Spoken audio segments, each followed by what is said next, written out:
যে কোনো অবস্থাতে আলহামদুলিল্লাহ আলহামদুলিল্লাহ। ভাই কেমন আছেন? আলহামদুলিল্লাহ। ভাই পরিবার কেমন আছে? আলহামদুলিল্লাহ। ভাই চাকরি কেমন আছে, চলছে কেমন? আলহামদুলিল্লাহ। ব্যবসা কেমন? আলহামদুলিল্লাহ। এটা হচ্ছে সেই বান্দা নিদর্শন যার মনের মধ্যে আল্লাহর প্রতি ভক্তি শ্রদ্ধা আছে। আমাদের নবী যখনই কষ্ট পেতেন নামাজে দাঁড়িয়ে যেতেন। তুমি কষ্ট পেলে ব্যঞ্জন ধরাও। যখনই নবী কষ্ট পেতেন, তার কষ্ট মনে হতো, খারাপ লাগতো, কোনো কিছু উদ্বিগ্ন চিন্তিত হতেন, তিনি ওযু করে নামাজে দাঁড়াতেন আল্লাহু আকবার বলে। আর তুমি গ্যাস লাইটার বের করেই বাস ধরিয়ে টান দেওয়া শুরু। আমরা কিছুই করতে পারতেছি না।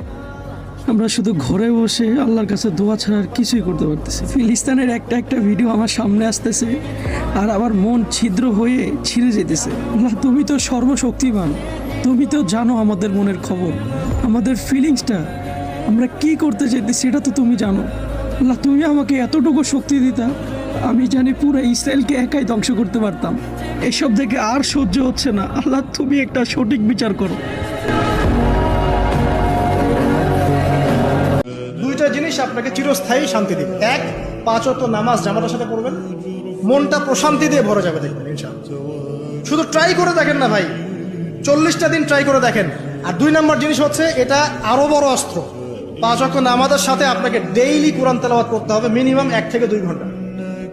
1 থেকে 2 ঘন্টা কোরআন তেলাওয়াত করবেন, অশান্তি বলে কোনো কিছু আপনাকে স্পর্শ করবে না সারা। আল্লাহকে স্মরণ করে যারা কাঁদতে পেরেছে তাদের জন্য সুসংবাদ, ওই চোখ জাহান্নামের আগুন দেখবে না যেই চোখ দিয়ে আল্লাহর ভয়ে, আল্লাহর স্মরণে অশ্রু প্রবাহিত হয়েছে। খুশি হননি?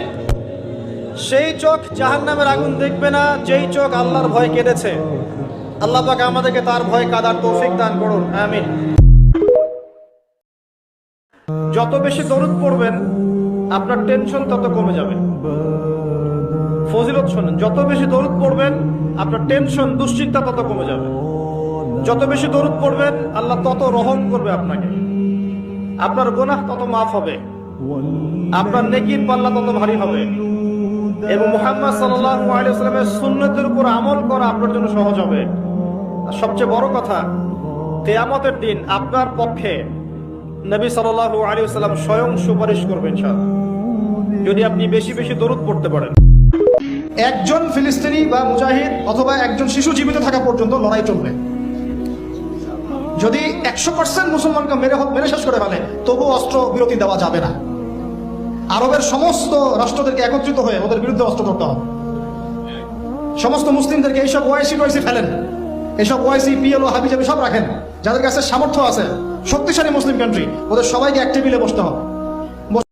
আল্লাহ রাব্বুল আলামিন বলছেন তার রাসূলের মাধ্যমে, কেউ যদি সাক্ষ্য দেয় আল্লাহ ছাড়া কোনো মাবুদ নাই, মুহাম্মদ সাল্লাল্লাহু আলাইহি ওয়াসাল্লাম শেষ নবী, ঈসা ইবনে মারইয়াম আল্লাহর প্রেরিত নবী, আল্লাহর পুত্র নন, জান্নাত সত্য এবং জাহান্নাম সত্য, এই 5টা বিষয় যদি কেউ সাক্ষ্য দেয়, ইনশাআল্লাহ সে জান্নাতে যাবে, তার আমল যেমনই হোক না কেন।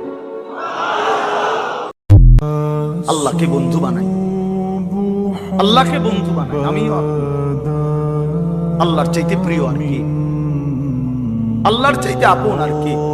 হাজাত রাওয়া সমস্ত প্রয়োজন পূরণকারী, রাতের অন্ধকারে দিনের আলোতে, সুখে কিংবা দুঃখে, যখন যে অবস্থায় আছি, কায়নাতের সমস্ত কিছু তো তিনিই দিচ্ছেন।